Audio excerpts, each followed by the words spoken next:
Bana, unafahamu kuwa last time tulikuwa tunajua kwamba Asma Javida of course ni mchumba wa Koi Mzungu, au sio? Tulikuwa tunajua hivyo. Sasa sijui walikuwa wanatoka au ni aje, lakini system around kumekuwa na penzi jipya ambalo limekuwa limezungumzika sana kwenye mitandao ya kijamii, lakini pia tuliweza kuona clip ya Alikamu pamoja na Asma wakiwa wako pamoja, na hii ni clip ambayo inaonyesha kwamba hawa wapo katika mahusiano. Sasa kumeibuka na vita kubwa ya mapenzi.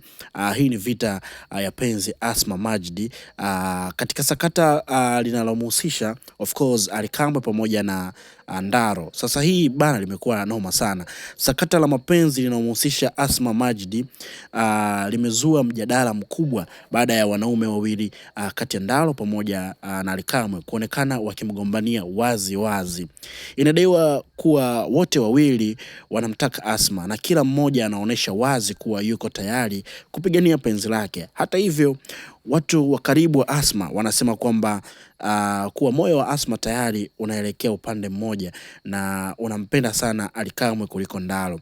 Licha ya hali yote hii, Ndaro bado hajakata tamaa na anaendelea kuonyesha nia yake ya kumtaka Asma, jambo linalofanya sakata hili la mapenzi kuonekana kama vita ya mapenzi kati ya wanaume hawa wawili. Je, unahisi kama Ndaro ataendelea kupigania penzi hilo au atakubali kuwa kwamba moyo wake wa Asma uko kwa Alikamwe? Hii pia tunaisubiri kuona kama itakuwa ni aje, kwa sababu vitu hivi of course vinazidi kuendelea kupambaniwa huko kwenye mitandao ya kijamii. Ukipita kwenye klasa wa Instagram wa Asma, of course tunaona ni kwa namna gani aliweza kuposti clip, na clip hii imekuwa ikisambaa sana kwenye mitandao ya kijamii huko, ikimuonesha Asma akiwa yuko na Alikamwe na vitu kama hivi hapo. So mambo yamekuwa ni mengi sana sasa hivi, vitu vimekuwa vinaenda kasi sana, na kiasi kwamba hata watu wanashindwa kuelewa ni nini Ndaro, kwa nini anang'ang'ania hili penzi,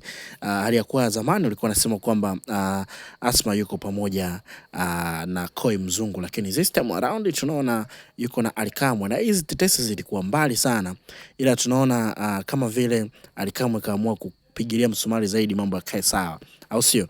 Bana, hii hapa ni Bongo 360. Endelea kuwa hapa na tutakuwa tunakusogezea zile kali zote ambazo zinakuwa zinafanya poa kutoka huko kwenye mitandao ya kijamii. Kikubwa endelea kugusa hapo alama ya kengele, lakini pia usisahau kusubscribe.